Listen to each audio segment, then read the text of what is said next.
हृदय से स्वागत करता हूं। इस अवसर पर तमिलनाडु के माननीय राज्यपाल श्री RN रवि जी का भी मैं उनके साथ यहां पर पधारे तमिलनाडु से आए हुए आप सभी महानुभावों का, केंद्रीय मंत्री माननीय श्री धर्मेंद्र प्रधान जी का,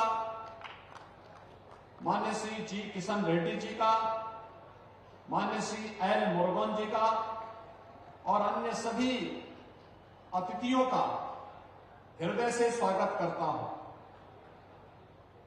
हम सब जानते हैं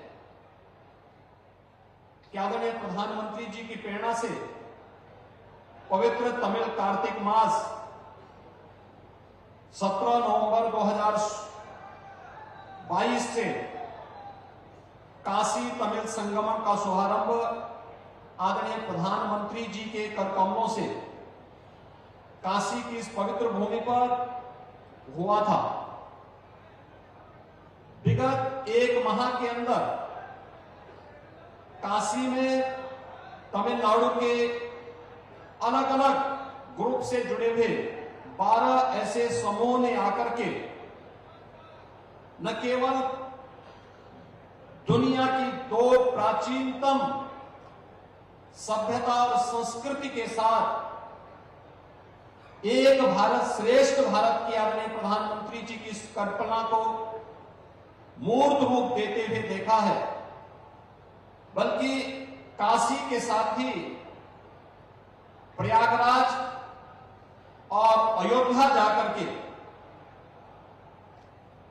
उत्तर प्रदेश और तमिलनाडु के बीच की उन प्राचीन समानताओं को भी अनुभव किया है।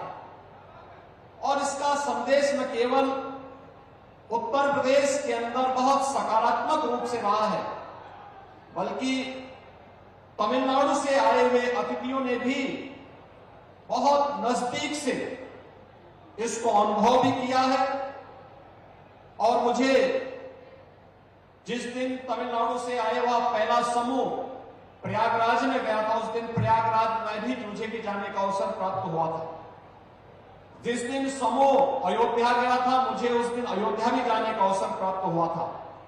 और मैंने देखा था कि बहुत सारे लोग ऐसे थे जिनको पहली बार उत्तर प्रदेश में, काशी में, प्रयागराज में या अयोध्या में आने का अवसर प्राप्त हुआ था और उन्हें लगा कि वास्तव में देश की 2 प्राचीन परंपराएं एक साथ मिलकर के आदरणीय प्रधानमंत्री जी के उस संकल्प को, जो एक भारत श्रेष्ठ भारत है, उसे साकार कर रहे हैं। इसके लिए हम सब आदरणीय प्रधानमंत्री जी के प्रति हृदय से आभार व्यक्त करते हैं और केंद्रीय शिक्षा मंत्रालय को इस बात के लिए हृदय से धन्यवाद देते हैं कि एक महीने से भी ये परंपराएं, ये कार्यक्रम बहुत कुछ कह रहा है। खासतौर पर जब हम काशी की बात करते हैं तो काशी भारत की आध्यात्मिक और सांस्कृतिक राजधानी के साथ साथ कला संस्कृति का एक अद्भुत केंद्र बिंदु रहा है। उत्तर प्रदेश भारत की आध्यात्मिक और सांस्कृतिक विरासत का प्रतिनिधित्व करता है, तो तमिलनाडु में इन सभी समानताओं को लेकर के कला, संस्कृति, ज्ञान की उस प्राचीनतम परंपराओं का नेतृत्व करता है। इन दोनों परंपराओं का काशी तमिल संगमम के माध्यम से अद्भुत संजोग एक नए संगम का निर्माण करती है, जो एक भारत श्रेष्ठ भारत की परिकल्पना को साकार करता है। और आदरणीय प्रधानमंत्री जी की प्रेरणा से केंद्रीय शिक्षा मंत्रालय ने, संस्कृति मंत्रालय ने इसे साकार किया है। यह सचमुच अद्भुत है, अविस्मरणीय है और अभिनंदनीय है।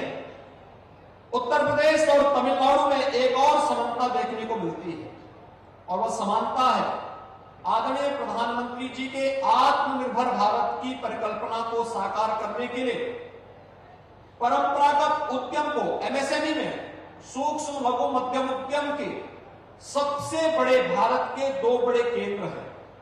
जिसमें एक उत्तर प्रदेश है और दूसरा तमिलनाडु है। इन दोनों के बीच की समानता आदरणीय प्रधानमंत्री जी की आत्मनिर्भर भारत की परिकल्पना को साकार करने में भी ये मदद कर रही है।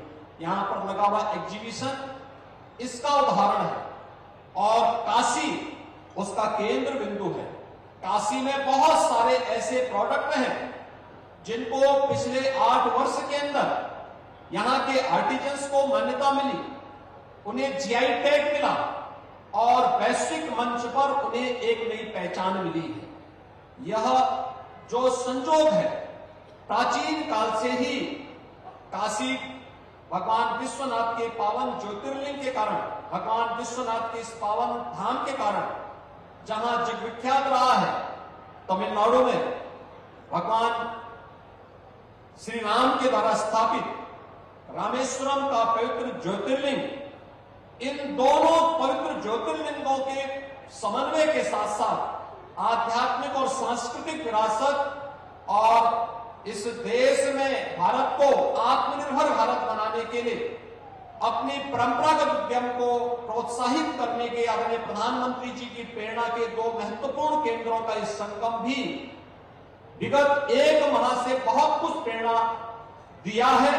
हमें विश्वास है कि जो शुरुआत पवित्र कार्तिक मास में काशी तमिल संगमम के माध्यम से प्रारंभ हुई है, यह परंपराएं निरंतर आगे बढ़ती रहनी चाहिए।